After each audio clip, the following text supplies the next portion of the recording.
Doug, with the rotation stuff that we kind of were talking about a little bit yesterday, specifically Malik, Keon, curious from your perspective when you're going through the process of figuring all this out, how much do you look at and consider sort of lowering the minutes of everybody else in order to make more room for the guards there and play everybody, or what is the challenges that come with trying to figure that out? Yeah, there's a lot of challenges. I mean, you can't play everybody. It's just the nature of what it is. This isn't participation. This is professional sports. And it's, right now we have a log jam, but everyone's in play. I mean, if someone isn't playing great, there's a really good chance that someone's going to play. If someone isn't playing to our standard of competitiveness, of all the different things that we value, then obviously there's a strong possibility that they're going to come out the game. Coach, as somebody that took a lot of pride in playing defense, what do you like about the kind of gritty way that Ime Udoka's Rockets team play defense? Just, watching Ime and how they get down, part of it is be ready to scrap, because it's always a strong possibility that that's there. I respect that. It's an in-your-face style. I don't really know a different way. For me, that is a lot of kudos to what I see from what he's chose to establish and how he's gone about it. And it's obviously worked, because he's been highly successful. Doug, kind of going back to what Brendan was asking, is there moments when you're looking down the bench and you're having trouble scoring there in the fourth quarter and you look at Malik Monk and you think, well, maybe, or is it just like? Well, I mean, at that point, he's been sitting for hours. But like we're talking about offense, and to be honest with you, I thought the defensive effort, the intensity, the physicality, the rebounding, all those things were up. We've obviously had scoring, and we were 5 and whatever we were, so that didn't work. So for me, leaning on defense, and as we build towards the greatness that I see here, defense has to be the standard that we set. Offensively, that will come, because a lot of times your defense creates your offense. What I do know is if you play no defense, you're taking the ball out of bounds and you're facing a set defense. So that's exponentially harder. So for me, defense first. So, we want, and I understand, all the different things that go on with the team, but we have to play to a standard that allows us to compete. And in these last 2 games, and that doesn't have anything to do with Malik. This was just as far as how many guards and all those things, we chose to go in a different direction for the time being. That doesn't mean he's out of the rotation and all those things. He could be in very well tonight. We'll see. But whoever hits that floor, we want you to play with a certain level of physicality, intensity, all those things. And there's going to be ups and downs, but when it comes to the bulk of it, we don't want multiple mistakes and all those things. Play with heart, intensity, focus, for the name on the front, not the name on the back. Coach, you've talked all season about basketball also being fun. You guys have lost a couple of tough ones. We see Dylan expressing his fun to the crowd. What's your message been to the team in that regards through this stretch? Well, my message to him, because I text with especially the youngsters, is to have fun. Because I've told you guys, this is a child's game. It's played at a professional level, but that joy, it should never be lost. And when I see him, I just say, yeah, man, that right there is what it's all about, because he's playing with heart. He's playing with intensity, but at the same time, you can still have fun. And make no mistake about it, it's fun to beat the hell out of people. So know that. Yeah. Here I go talking about offense again. With Nick Clifford specifically, he hit his first 3 shots last night, and all 3 of them from all 3 levels. Did he? It seems like he's getting more comfortable finding his fit and his flow in the offense. I know he's kind of a Swiss Army knife type player. Just what have you seen from him learning the right spots and the right times in the league? Oddly enough, I think his confidence has come from his defense. So you asked an offensive question, but I'll take it back, because his physicality, chesting his man, not letting his man get straight line drives, learning more about what to do on splits, how to guard them, locking overs, lock and unders, all the different things that allows him to stay in front of his guy. I think that that's built confidence in him. He's an exceptional rebounder for a guard position. He was in college, and we still see him doing it here. And when he grabs that rebound, we want him to bring it.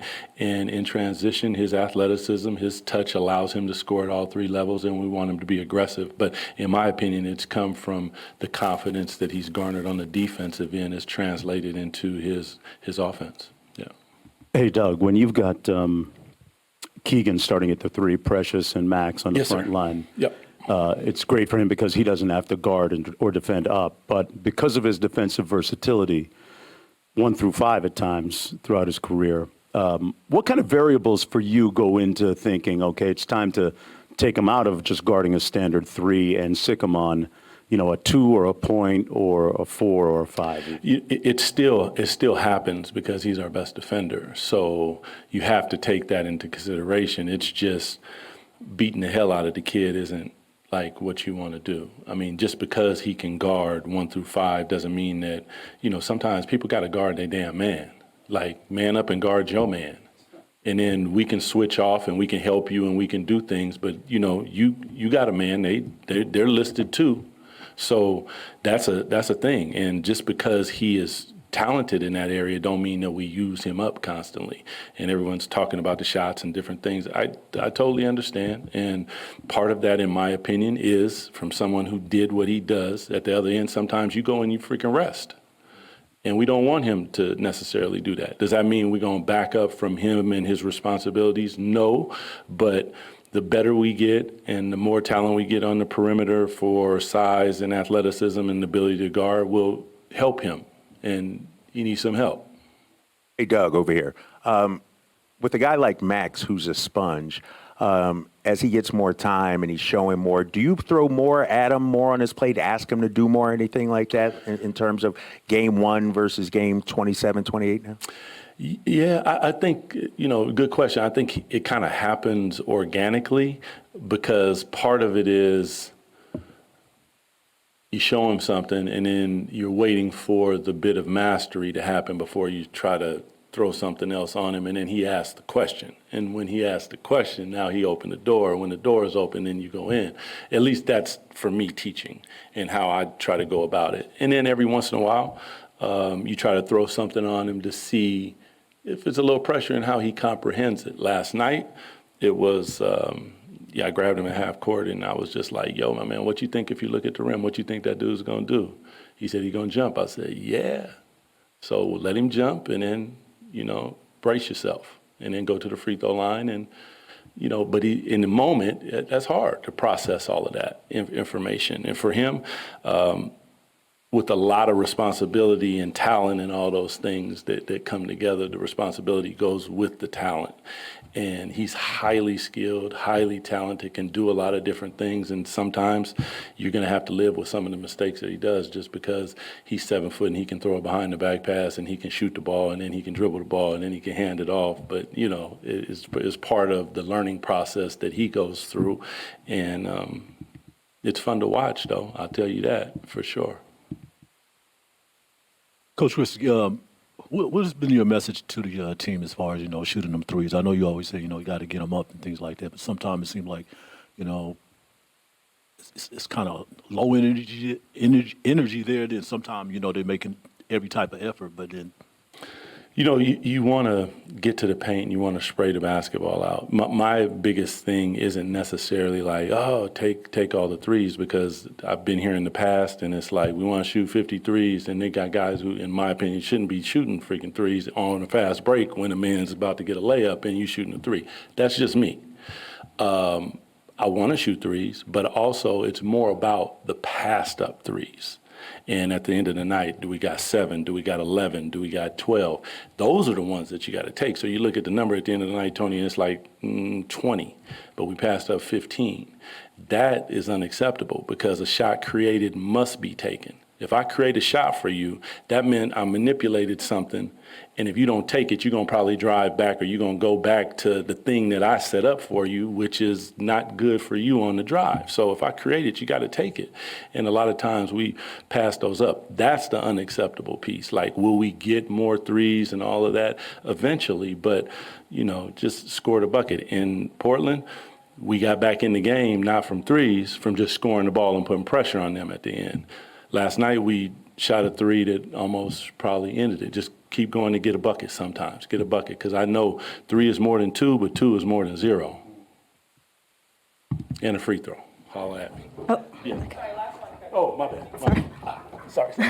sorry to keep bringing up Malik, but my first question for you Nothing is, to be sorry about. I love him. did you have a conversation with him that he wasn't going to play before that first Portland game? Yeah. Okay, and how was he receptive to that? I mean, he was fine. I mean, yeah.